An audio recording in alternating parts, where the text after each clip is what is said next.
तो दोस्तों, अगर आपके पोर्टफोलियो में ऐसे स्टॉक्स आ गए हैं जो अच्छा खासा भारी भरकम रिटर्न आपको दे रहे हैं, तो आपको क्या करना चाहिए। एग्जाम्पल के तौर पे, अगर आपके पास रुचि सोया का स्टॉक है जो ₹3.70 पे था कभी, और आज की तारीख में वो ₹551.85 पे है, 14,000% रिटर्न ज़्यादा दे चुका है उससे।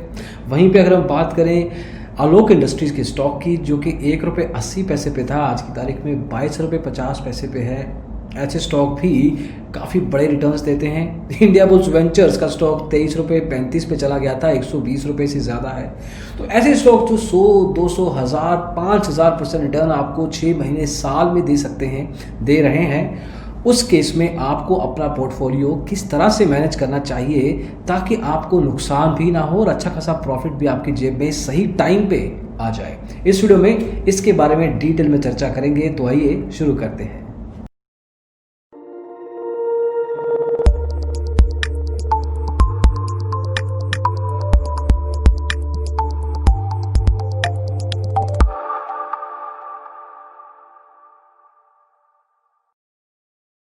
तो अब दोस्तों, अगर आपके पास ऐसे स्टॉक्स की अच्छी खासी होल्डिंग है तो आप ऑलरेडी प्रॉफिट में तो हैं ही, लेकिन अब आप यहाँ से क्या करें। 2 या 3 ऑप्शन है आपके पास।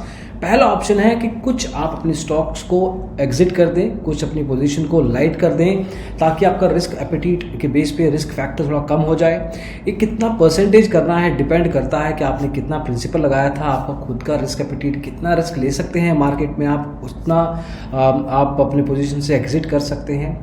सिंगल रूल ऑफ थंब यही कहता है कि अगर आपका मान लीजिए कि प्रिंसिपल अमाउंट जितना भी आपने लगाया था उतना आप निकाल लें, और उसके बाद जितना भी अमाउंट आगे रिवॉल्विंग प्रॉफिट में है उतना आप मार्केट में पड़ा रहने दें, तो आपको थोड़ा बहुत रिस्क देना पड़ा और थोड़ा बहुत आप अपना प्रॉफिट बना के मार्केट से एग्जिट भी कर चुके हैं। अब ये तो है थोड़ा सा सेफ साइड, लेकिन अगर आप पूरा रिस्क लेना चाहते हैं, 70 to 80% अपनी पोजीशन को एंटर करके रखें, 10-20% आप एग्जिट कर सकते हैं। अगर आपको चाहिए कुछ पैसा आज की तारीख में, नहीं चाहिए तो उसको भी आप अपनी पोजीशन से एग्जिट ना करें और अच्छे खासे प्रॉफिट के बाद ही निकलें।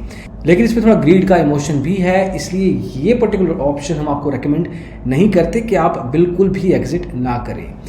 तीसरा ऑप्शन ये है कि आप अपनी पोजीशन से कंप्लीटली एग्जिट कर जाएं। अगर आप पूरा रिस्क सेवी हैं, जितना प्रॉफिट आपने बनाया है और उसके बाद जितना प्रिंसिपल आपने लगाया था उसके ऊपर अच्छा खासा पैसा कमा चुके हैं, तो निकल जाइए पूरी पोजीशन से। आपको पता नहीं कि किस तरीके से वो पर्टिकुलर स्टॉक आगे चल के परफॉर्म करने वाला है, तो उस केस में नींद भी अच्छे से आएगी। लेकिन इससे पता लगेगा कि आपका रिस्क एपेटीट ऑलमोस्ट जीरो है, आपने प्रॉफिट बनाया और आप एग्जिट कर जाएं। इसमें कोई गलती नहीं है, कोई बुराई नहीं है, it depends from one person to another. लेकिन अगर आप अपने सारे के सारे स्टॉक्स एग्जिट कर जाते हैं तो आगे चल के जो प्रॉफिट पोटेंशियल हो सकता था वो आप अपना गंवा देंगे। देखिए, इसलिए स्टॉक मार्केट का एनालिसिस करना ज़रूरी है। जब आपका कन्फ्यूजन रहता है कि आपको इस पर्टिकुलर पॉइंट इन टाइम पे, ये अच्छी कन्फ्यूजन है कि आप प्रॉफिटेबल पोजीशन में हैं, लेकिन आपको करना क्या है, इसके लिए आपको एनालिसिस करना चाहिए। इसलिए स्टॉक पाठशाला ऐप आपके लिए हम लेके आए हैं, जो आपको सिखाती है कि हर सिचुएशन पे आपका रिएक्शन क्या होना चाहिए, ग्रीड और फियर को छोड़ के। और उसका एक आइडिया मैं आपको दे सकता हूं कि किस तरीके से आप एक्चुअल में इसमें बिहेव करें। आप ट्रेलिंग स्टॉप लॉस का इस्तेमाल कर सकते हैं। देखिए, स्टॉप लॉस तो आपको पता ही है कि आप स्पेसिफिक प्राइस पॉइंट डिफाइन कर देंगे अपने करंट मार्केट प्राइस के ऊपर, और अगर वो जो स्टॉक का प्राइस है हिट कर जाता है स्टॉप लॉस प्राइस को, तो आप अपनी पोजीशन से एग्जिट कर जाएंगे। ट्रेलिंग स्टॉप लॉस एक परसेंटेज के रूप में काम करता है, जहां पे आपका प्रॉफिट पोटेंशियल इंक्रीज होता है। मान लीजिए कि आपने एक स्टॉक खरीदा है जो कि ₹100 का है, और ऐसी पोजीशन में आपने अच्छे खासी उसमें वॉल्यूम भी बना रखा है, लेकिन वो 20% प्रॉफिट पे चला जाता है, तो मतलब ₹120 पे हो जाता है।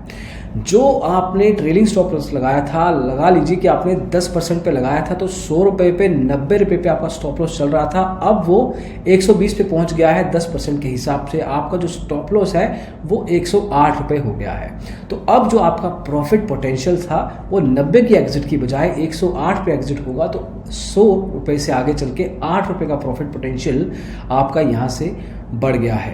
तो इस तरह से आप डायरेक्ट स्टॉप लॉस का इस्तेमाल ना करके ट्रेलिंग स्टॉप लॉस का इस्तेमाल करें। और यहाँ पे परसेंटेज डिफाइन करना भी इंपॉर्टेंट है कि 10% लगाएं कि 5 या 20, ज़्यादा पास रखेंगे अपने करंट मार्केट प्राइस के साथ स्टॉप लॉस प्राइस पॉइंट को, तो ये भी हो सकता है कि हल्का सा डिप आया और आप एग्जिट कर जाएंगे अपने पोजीशन से, जो कि नुकसानदायक हो सकता है, क्योंकि शायद आप अच्छा प्रॉफिट बना सकते थे।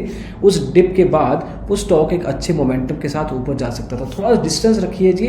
7 से 8% एक रिस्क, जिसको बिल्कुल रिस्क नहीं लेना है वो 7 से 8% ले सकता है, लेकिन थोड़ा बहुत रिस्क अगर आप लेना चाहेंगे तो अराउंड 15% का ट्रेलिंग स्टॉप लॉस आप यूज़ कर सकते हैं। इसके बारे में और जानने के लिए आप स्टॉक पार्सल ऐप को यूज़ करके उसके बारे में कुछ कोर्सेज हैं उनको देख के समझ सकते हैं। तो दोस्तों, ऐसी सिचुएशंस भी आती हैं जब आप प्रॉफिट में होते हैं लेकिन आपको पता नहीं कि किस तरह से आपको रिएक्ट करना है। ऐसे वीडियोस बना के आपके रिएक्शन को थोड़ा किस तरह से इन्फ्लुएंस कर सकते हैं आप खुद, वो आप जज कर सकते हैं, समझ सकते हैं। तो इस वीडियो में दोस्तों बस इतना ही। होपफुली ये टैक्टिक आपको समझ में आया हो, पसंद आया हो तो लाइक कीजिए, शेयर कीजिए दोस्तों के साथ, और डिजिटल ब्लॉगर को सब्सक्राइब कीजिए स्टॉक मार्केट के बारे में और जानने के लिए। Thank you so much, bye bye.